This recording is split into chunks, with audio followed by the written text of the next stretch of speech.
হয়ে গেছিলেন 24। উনি তো 24-এ প্রধানমন্ত্রী হয়ে গেছিলেন। 16-তে 3, 21-এ 77, 26-এ 177 থাকবেন বিজেপি সরকার আসার পরে। আমি ওনাকে অ্যাসিওর করছি, বিজেপির মতো বা আমার মতো আপনাকে হাইকোর্টে যেতে হবে না। আপনি প্রেয়ার করবেন, সরকার বিজেপির যে সরকার আপনাকে পারমিশন দিয়ে। উনি বলার কে? উনি একটা আঞ্চলিক দলের সভানেত্রী। Trinamool Congress is a state party. CPI যেমন state party, Communist Party of India, তেমনি তৃণমূল হচ্ছে state party. Trinamool Congress national party নয়। ন্যাশনাল ইস্যুতে তৃণমূলের বলার কোনো জায়গা নেই। অতএব উনি ভারত সরকার কি করছে না করছে তো উনি বলার কি? এবং উনি তো এই কথা বলার মাধ্যমে শেখ হাসিনা সহ আওয়ামী লীগের প্রথম সারির নেতা মন্ত্রীরা কেন ভারতে আশ্রয় পেয়েছেন তাকে চ্যালেঞ্জ করছেন। বঙ্গবন্ধু মুজিবুর রহমানকে চ্যালেঞ্জ করছেন। 71-এর পাকিস্তান বিরোধী লড়াইকে চ্যালেঞ্জ করছেন। তার মানে তো আপনি রাজাকার আর জামাতকে সাপোর্ট করছেন, যারা 71-এ বাঙালিদের খুন করেছিল, হিন্দু বাঙালি এবং মুসলিম বাঙালিদের খুন করেছিল, তাদেরকে সমর্থন করছে। এই কথার মধ্য দিয়ে মমতা ব্যানার্জি যে জামাত, রাজাকার, হেফাজতে ইসলামের ঘনিষ্ঠ, এটা আরেকবার প্রমাণ করলেন। এত পছন্দ করেন কেন? সৌদি আরব সহ পৃথিবীর এতগুলো ইসলামিক দেশ রয়েছে, কেউ রোহিঙ্গাদেরকে নেয় না। কারণ এরা কমপ্লিটলি দেশে থাকা মানে, সব দেশই বলেছে, অ্যান্টি সোশ্যাল অ্যাক্টিভিটিস বাড়বে, খুন, চুরি, ধর্ষণ, যত রকম খারাপ কাজ হবে। এদের মেন্টালিটি রোহিঙ্গাদের সেইভাবে তৈরি হয়েছে, দে আর নট সোশ্যাল। অতএব এরা যে কোনো দেশের ইন্টারনাল সিকিউরিটির ক্ষেত্রে দে আর হার্মফুল। তাই কোনো ইসলামিক কান্ট্রি নেয় না। ভারতের তো নেওয়ার প্রশ্নই নেই। রাজ্যে শেল্টার দিয়ে রাখেন, এটা আরেকবার প্রমাণিত। প্রমাণ দিচ্ছি তো। 7 শেখ, হরিহরপাড়া মুর্শিদাবাদ, হাজেরি মাদ্রাসা, আসামে স্টেট অ্যারেস্ট করেছে, 3বার তৃণমূলকে ভোট দিয়েছে। আর মমতা বন্দ্যোপাধ্যায়ের কাছে প্রমাণ দেওয়ার তো দরকার নেই। আমাদের দাবি তো ইলেকশন কমিশনের কাছে, এবং ইলেকশন কমিশনের কাছে অলরেডি ভারতীয় জনতা পার্টি 17 লক্ষ ডুপ্লিকেট নামের তালিকা দিয়েছে। আর অভিযোগটা যেহেতু মমতা ব্যানার্জির বিরুদ্ধে, তাই মমতা ব্যানার্জির কাছে তালিকা দেওয়ার কোনো প্রশ্ন নেই। তালিকাটা আরিজ আফতাব যখন ছিল দেওয়া হয়েছে, উনি হয়তো আইপ্যাককে পাঠিয়ে দিয়ে থাকতে পারেন। আবার মনোজ আগরওয়াল আসার পরে আমরা আবার দিয়েছি, এবং দিল্লিতেও আমাদের পার্টির পক্ষ থেকে ওম পাঠক, অমিত মালভিয়া, সুকান্ত মজুমদাররা গিয়ে দিয়েছে। ভোট কোন রোহিঙ্গা ভিখারি করে, ভিক্ষাবৃত্তি করে খাচ্ছে না চুরি করে খাচ্ছে, এটা নিয়ে উনি ওরিড নন।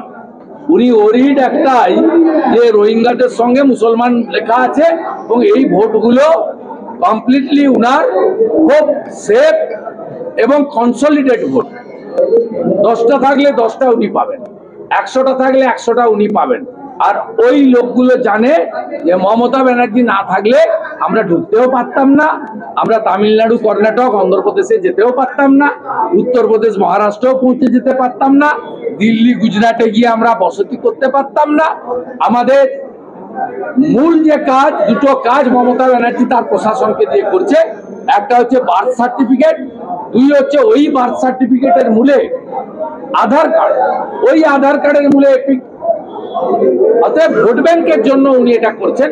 আর ওরা মমতা ব্যানার্জির উপর কৃতজ্ঞ, কারণ উত্তম সর্দারদের মতো, গোসাবার যে পঞ্চায়েত কর্মীর মতো, উনাদের ভুয়া জন্ম সার্টিফিকেট তৈরি করে দিচ্ছে তৃণমূলের প্রশাসন, যার মূলে ওরা আধার কার্ডও পাচ্ছে, তৃণমূল নেতারা রেসিডেন্সিয়াল সার্টিফিকেটও দিচ্ছে, এপিক কার্ডও তৈরি হয়ে যাচ্ছে।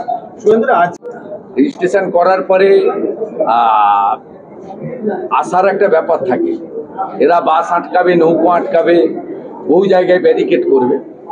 তারপরেও কতজন এসে পৌঁছাতে পারবে সেটা একটা ব্যাপার আছে। আমার বিশ্বাস 5 লক্ষ লোক যদি রেজিস্ট্রেশন করে, যতই বাধা দিক, মোর দেন 50% নবান্ন অভিযানে এসে যেতে পারবে। এবং আমরা সবাইকে বলবো 7-8 তারিখ থেকে আত্মীয়র বাড়িতে এসে যেতে, শেল্টার নিয়ে নিতে। আর ভলেন্টিয়ার প্রচুর লাগবে, প্রচুর ভলেন্টিয়ার লাগবে, যারা 8 তারিখ থেকে বিভিন্ন জায়গাতে ক্যাম্প বা অন্যান্য সমস্ত কাজ করবে। আমি আপনাদের আগেও বলেছি, এটা 86 হয়েছে। বিজেপিকে এবং বিরোধী দলনেতাকে আরো হয়তো ডিসেম্বর মাস পর্যন্ত অনেকবার যেতে হবে, সেই সংখ্যাটা 100 পেরোবে।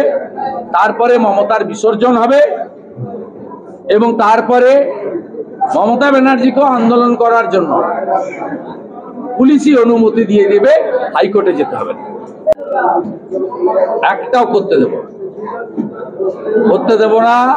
একদম কমপ্লিটলি ন্যাশনাল ফ্ল্যাগ নিয়ে পিসফুল অ্যাজিটেশন হবে। ওনার বাবা মা যেমন চেয়েছেন তেমনই করব।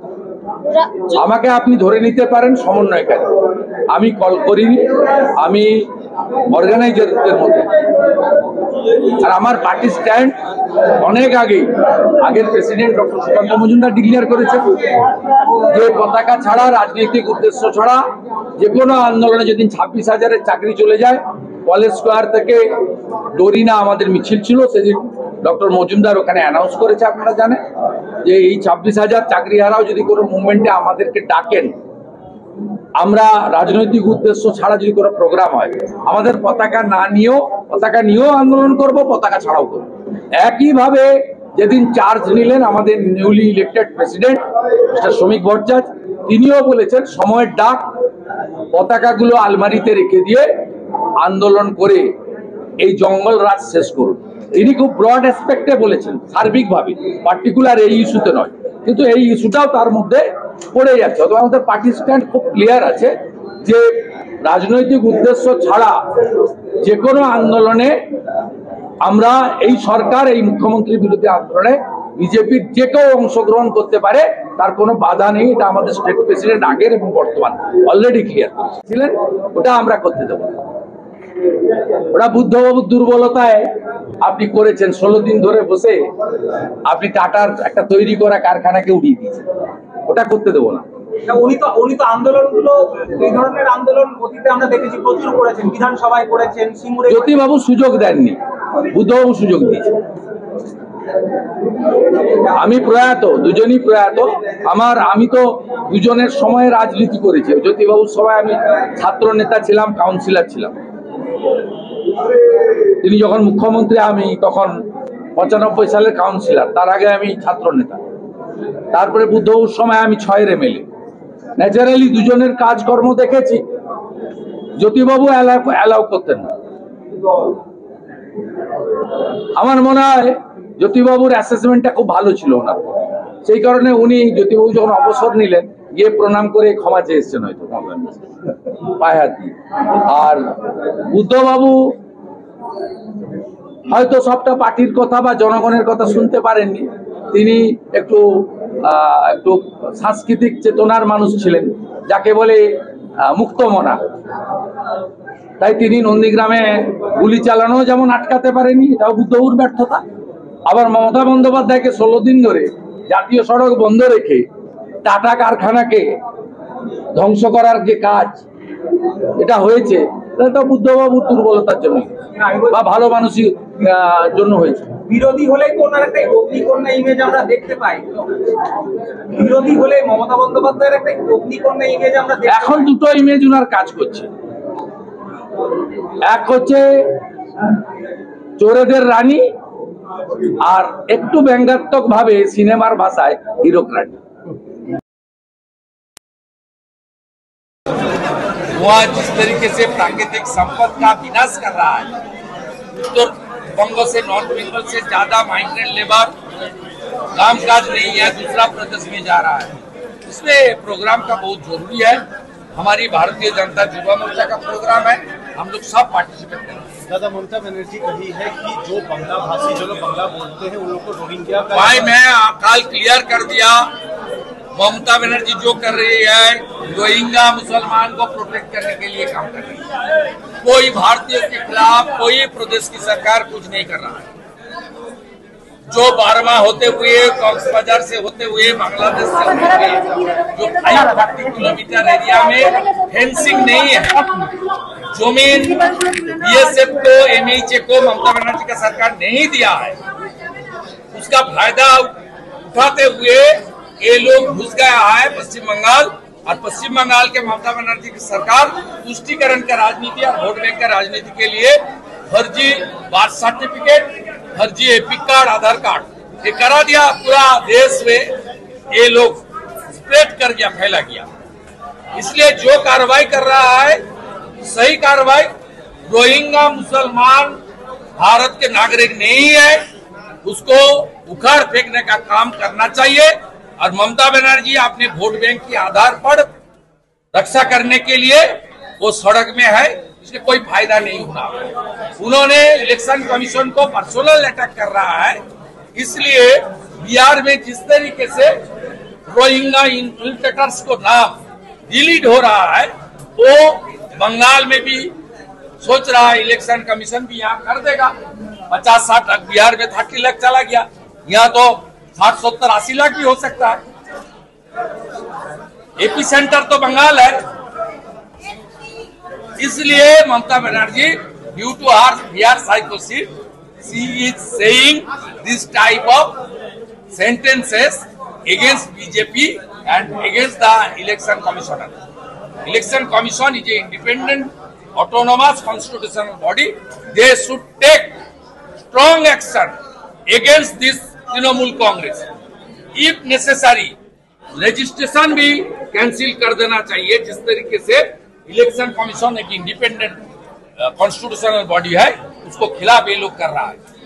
ये जो बात आ रहा है, ये बात इलेक्शन कमीशन बीजेपी का खिलाफ नहीं है, ये देश के संविधान के खिलाफ आ रहा है। Tomorrow PM is coming.